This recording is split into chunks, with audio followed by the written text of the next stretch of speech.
When you saw an opportunity, you built a business around it. And every day since, you've kept a sharp eye on ways to evolve and keep your business thriving.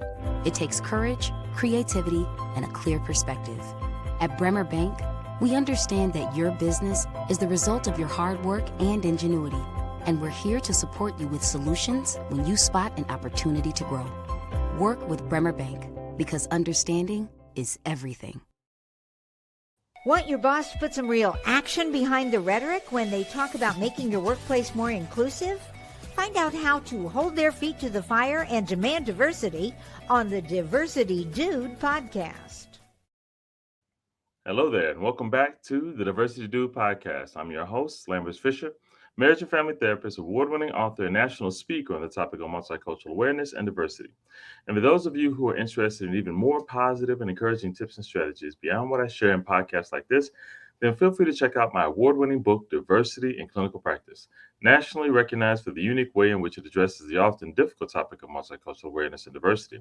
Designed for more than just therapists, if you're a helping professional in any way, Diversity in Clinical Practice can help you meet the greatest variety of cultural needs possible for those whom you serve.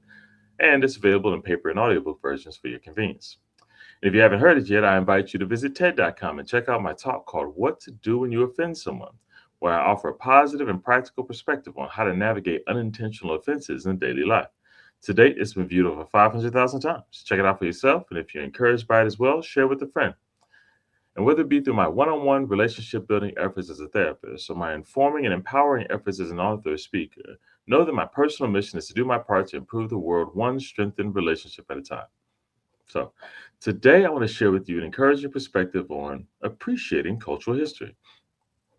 Recently, the president issued another executive order, this one targeting the Institute of Museum and Library Services, the federal agency charged with distributing congressionally approved funds to state libraries and to library, museum, and archive program grant recipients, reportedly deemed unnecessary in the larger government efficiency effort to save money by eliminating unnecessary spending. Whether or not you frequent your local library, it's worth noting that according to the American Library Association, this change significantly impacts the library's ability to maintain funding for summer programs everywhere, literacy development programs, internet access efforts, employment assistance to job seekers, braille and talking books for people with visual impairments, veterans telehealth spaces, and STEM training for workforce development, along with small business support for budding entrepreneurs, all services that libraries around the country provide.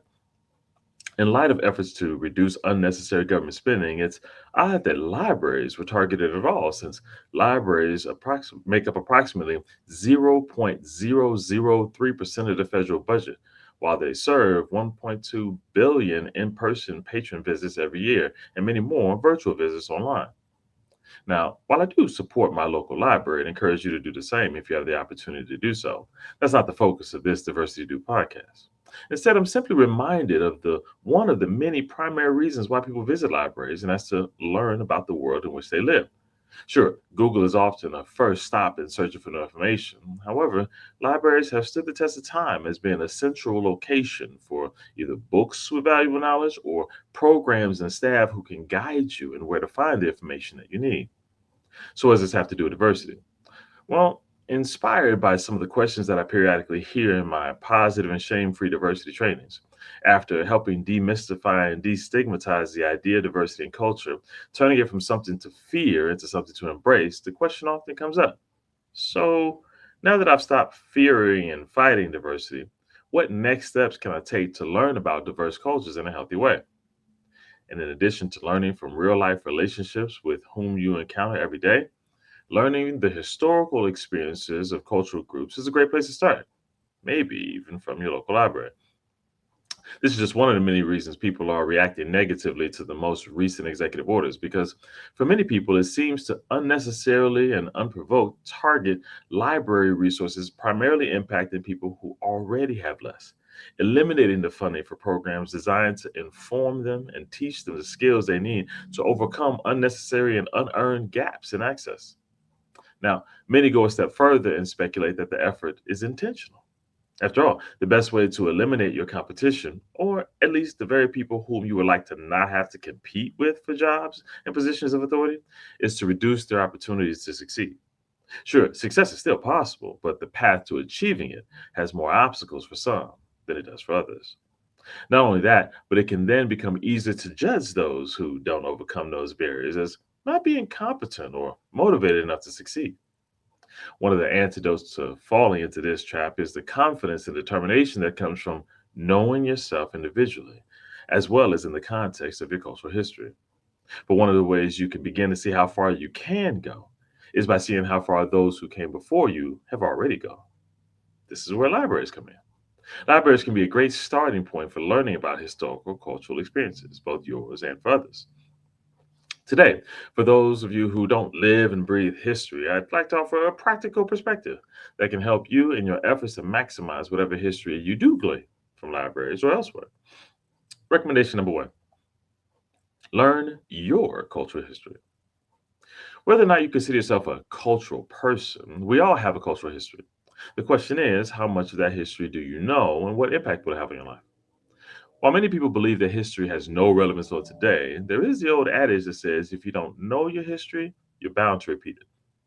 It's because of this that you don't have to be a history expert or even a history fan to realize the benefits of learning about those who came before you, in part so that you can avoid falling into the same traps by learning from the actions of others and hopefully building upon lessons learned from them and soaring to new heights.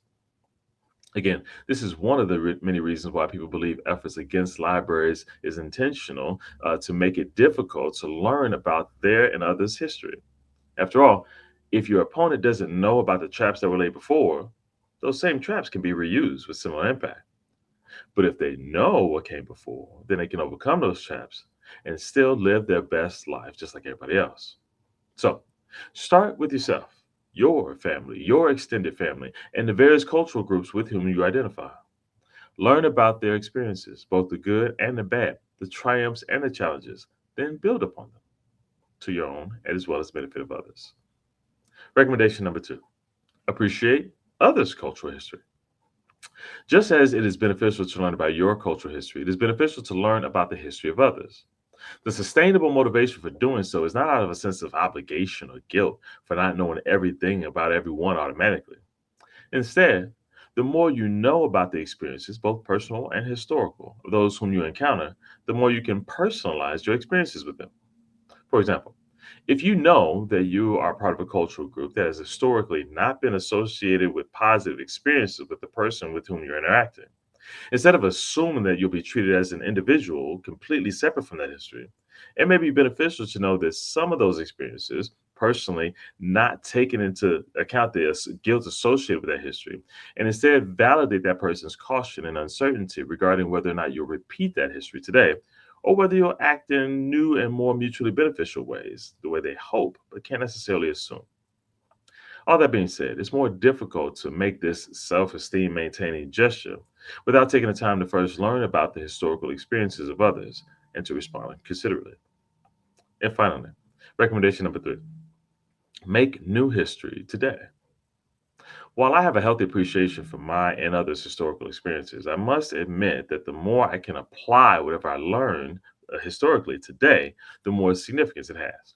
Not only that, but the more I learn about what has come before, the better decisions I can make today. And this ultimately prepares me to have the best chance of making new history today. But we never know what actions today will be looked at in the future as a significant turning point in the world, in this country, or even just in your family. As such, I encourage you to make the most informed decisions as possible, knowing that in many ways, ways in which you can't always control, future generations will look back and learn from you one way or another. With all this in mind, my hope for you is that you would have and maintain a healthy perspective on history. You don't have to live in the past to learn from it and use whatever you learn to positively impact you and others today. Let it help you avoid some traps and build upon it to make better decisions today. And don't be limited to just your cultural history. You can benefit from learning about the historical cultural experiences of anyone whom you encounter, not as a charity gift to them, or even out of guilt, but as a way to enhance your life, their lives, and your personal and professional relationship today and for years to come. You never know. What you learn may help you make history of your own, where future generations of any cultural group can look back at and appreciate what you were able to contribute. In the meantime, learn whatever you can from wherever you can, and maybe start with your local library. And with that, I'll say thanks again for listening to today's Diversity Do podcast. If you have any pressing diversity-related questions that you'd like me to address on an upcoming podcast, or if your organization is in need of a shame-free and empowering guest speaker or training on this often sensitive topic, feel free to reach out to me directly at www.diversitymadesimple.com.